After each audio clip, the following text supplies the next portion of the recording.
والصلاة والسلام على رسوله محمد بن عبد الله الأمين.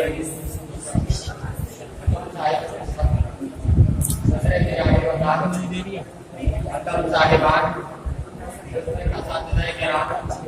اور ملت کے مستقبل کے رشتہ داروں، موضوع کتابت ہے ہندوستانی مسلمان اور حب الوطنی. آزاد ہندوستان ایک کثیر المذاہب اور گنگا جمنی تہذیب سے عبارت ایک ایسا ملک ہے جس کی اخوت و بھائی چارگی اور امن و شانتی کے طور پر پوری دنیا میں مثال دی جاتی ہے. اور ایسا کیوں نہ ہو جبکہ یہاں ہندو، مسلم، سکھ، عیسائی سب کے سب آپس میں مل جل کر رہتے ہیں اور وطن عزیز سے محبت کرتے ہیں. اور خاص کر مسلمان جنہوں نے اس ملک کی آزادی کے لیے اپنی جانوں اور مالوں کو نچھاور کر دیا، وہ بدرجہ عدم محبت کرتے ہیں.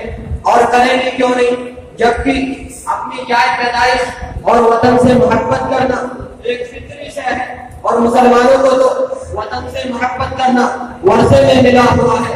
تاریخ بتاتی ہے کہ جب آپ صلی اللہ علیہ وسلم کو اپنے وطن مکہ سے نکلنے پر مجبور کیا گیا تو آپ مکہ کے باہر ایک پہاڑی پر کھڑے ہوئے، آنکھیں اشکبار ہے، دل غمگین ہے اور زبان پر یہ الفاظ ہے: ما اطیبک من بلد واحبک الی ولولا ان قومی اخرجونی منک ما سلمت غیرہ.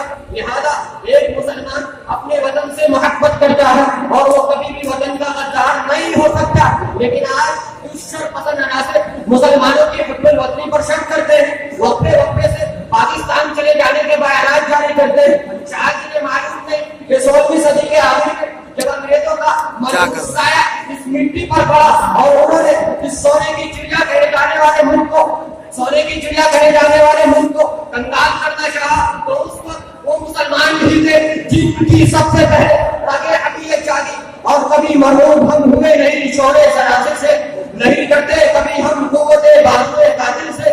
ترقیاں پڑھتے ہوئے نواب سراج الدولہ، ٹیپو سلطان، سید احمد شہید، شاہ اسماعیل شہید، میر ولایت حسین اور ان کے علاوہ لاکھوں علماء کرام میدان کارزار میں کود پڑے اور آن کی آن میں سب کے سب اس ملک کے لیے شہید ہو گئے. تارا چند کے بقول 5 لاکھ تو علماء حدیث کی موت کے گھاٹ اتار دیے گئے. عین عید کے دن صادق پور کے قلعوں اور سرحدی باغ پر بلڈوزر چلا دیے گئے. دہلی میں توپ کے دہانے پر باندھ کر سینکڑوں مسلمانوں کے پرچے اڑا دیے گئے. چاندنی چوک کے ایک ایک درخت پر علماء کرام کو پھانسی کے پھندے پر لٹکا دیا گیا.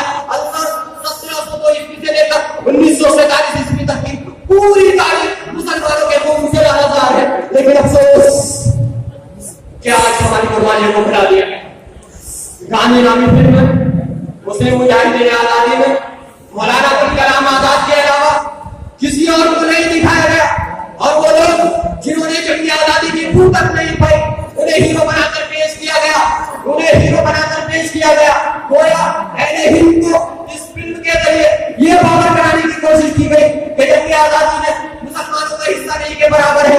مسلمان وطن کے غدار ہیں، ان کے مدارس دہشت گرد کے اڈے ہیں. حالانکہ مسلمان جن کے مذہب کی بنیادی تعلیم ولا تقدیروا واوفوا بالعہد ہو، وہ وطن کے غدار کیسے ہو سکتے ہیں؟ وہ مذہب جو ولو انا كتبنا عليهم ان اقتلوا انفسكم او اخرجوا من دياركم ما فعلوه الا قليل منهم واذ قال ابراهيم رب اجعل هذا البلد امنا لا ينهاكم الله عن الذين قاتلوكم لم يخرجوكم من دياركم ان تبروهم وتقسطوا اليهم. فرماتا انسان کے اپنے وطن سے محبت اور اپنے ہم وطنوں کے ساتھ اپنے قلوب کی تعلیم دیتا ہو، وہ وطن سے غداری نہیں کیسے دے سکتا ہے؟ وہ ہمارے جن میں لا شرک احدکم علی اخیہ بالصلاۃ کا پاٹ پڑھا کر ہتھیار کے کھانے تک پر روک لگا دی گئی ہو، وہاں ہتھیار چلانے کی ٹریننگ دی جائے، یہ کیسے ہو سکتا ہے؟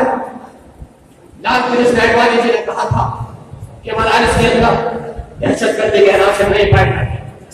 حضرات گرامی، میرا سوال ہے مسلمانوں کو غدار وطن کہنے والے سے کہ لال قلعہ جس پر صدر جمہوریہ اور وزیر اعظم 15 اگست اور 26 جنوری کو ترنگا پھیلاتے ہیں، 5 لگانے ہند کو سلامی دیتے ہیں، کس نے دیا؟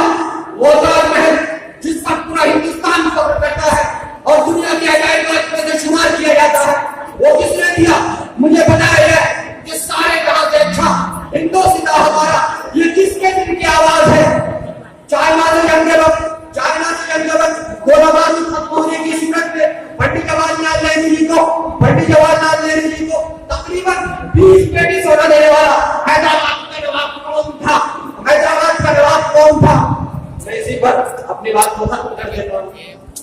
وقت اجازت نہیں دیتا کہ منور کہا جائے. اللہ العالمین سے دعا ہے کہ بارے تو اس مدد کو دین کے رائے سے بڑی ترقی عطا فرما.